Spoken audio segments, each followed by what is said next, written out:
É isso aí, o programa Arte e Cultura está hoje aqui na cidade de São Paulo, em um lugar inusitado, mas não deixa de ser belo. É o Cemitério da Consolação. Cemitério da Consolação que foi construído em 1858 e abriga nos seus 76 mil metros quadrados de construção mais de 300 obras de artes, de artistas nacionais e internacionais, fazendo aqui do Cemitério da Consolação um museu a céu aberto. E nós, do programa Arte e Cultura, viemos fazer uma visita para mostrar um pouquinho para vocês do que é as obras de artes aqui do Cemitério da Consolação. Vamos com a gente?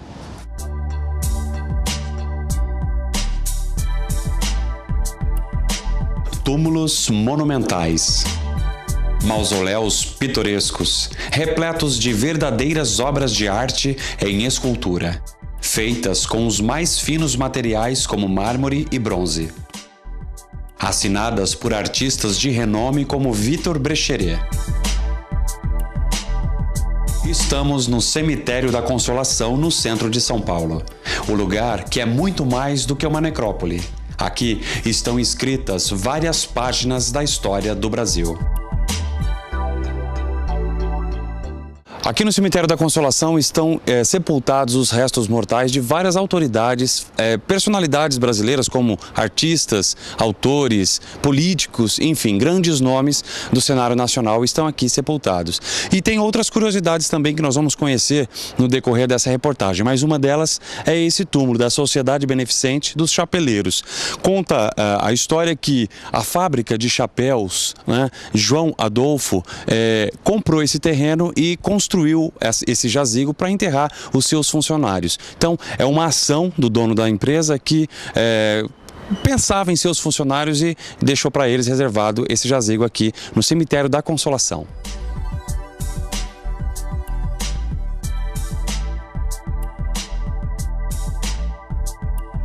O Cemitério da Consolação é o mais antigo e o mais importante da cidade de São Paulo, fundado em 1858. Aqui estão sepultados ex-presidentes, políticos, nobres da monarquia e da república e artistas. Ainda hoje, ele é um cemitério da elite social paulistana, mas no início, quando ele foi fundado, tudo era bem diferente. O Cemitério da Consolação, o primeiro cemitério público da capital, ele foi fundado no dia 15 de agosto de 1858 e a primeira pessoa a ser sepultada neste cemitério foi um escravo, justamente na data de fundação, 15 de agosto de 1858. Hoje não há registro sobre o local exato onde o escravo foi sepultado. O caso é que depois dele vieram muitos outros para cá. E aí não mais escravos, mas homens e mulheres da mais alta sociedade brasileira. Uma das primeiras personalidades enterradas aqui foi a Marquesa de Santos, que morreu em 1867. O túmulo dela é todo feito em mármore de Carrara. Na lápide está o retrato em pintura de Domitília de Castro. A Marquesa de Santos foi uma contribuidora da construção do cemitério, onde mais tarde ela seria enterrada. Por volta de 1858, ela fez uma doação de 2 contos de réis, que foram aplicadas na construção de uma capela que ficava nesta região, onde hoje existem diversos túmulos.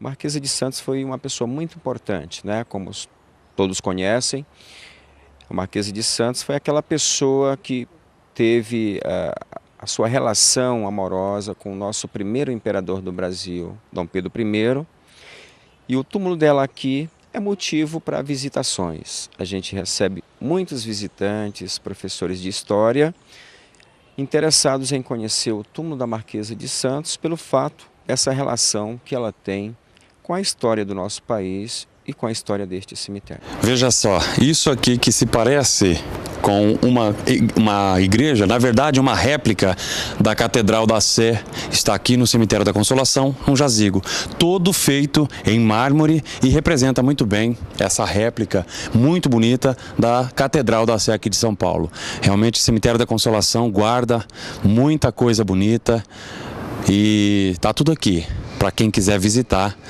um museu histórico de artes ao céu aberto, Cemitério da Consolação.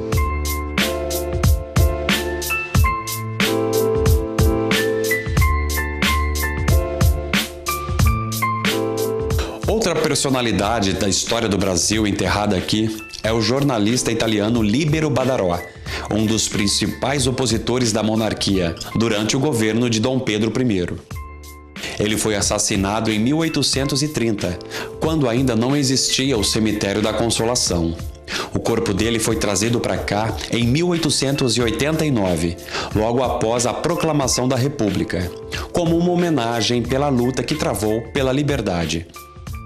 O poeta abolicionista Luiz Gama, falecido em 1882, também está enterrado aqui. O túmulo traz uma escultura feita em pedra.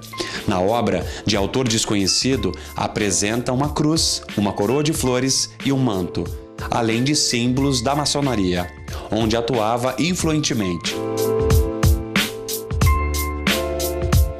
O túmulo do ex-governador de São Paulo, Carlos de Campos, falecido em 1927, também chama muita atenção.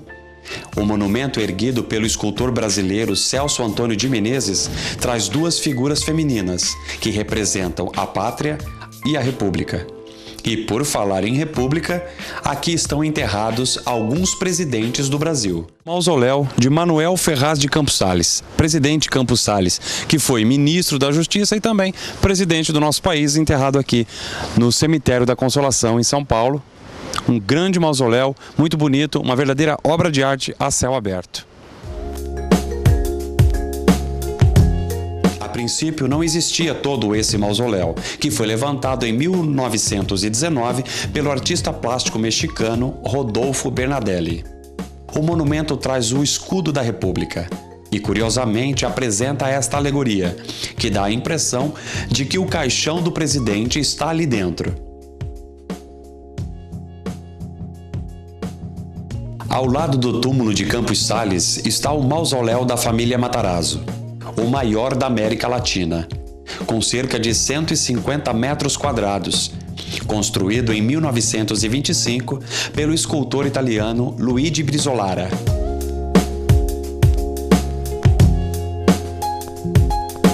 Mausoléu da família Matarazzo é o maior mausoléu em cemitério da América Latina, com 20 metros de altura e 15 metros quadrados, ocupando aí uma área bastante razoável para o mausoléu.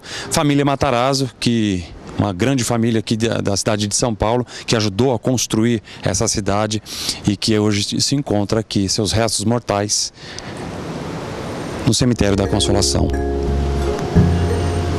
E não são apenas os túmulos de pessoas conhecidas da história do Brasil que chamam a atenção. As obras de arte também estão presentes nas sepulturas de pessoas comuns. Esta, por exemplo, feita em granito e bronze, mede 7 metros de altura.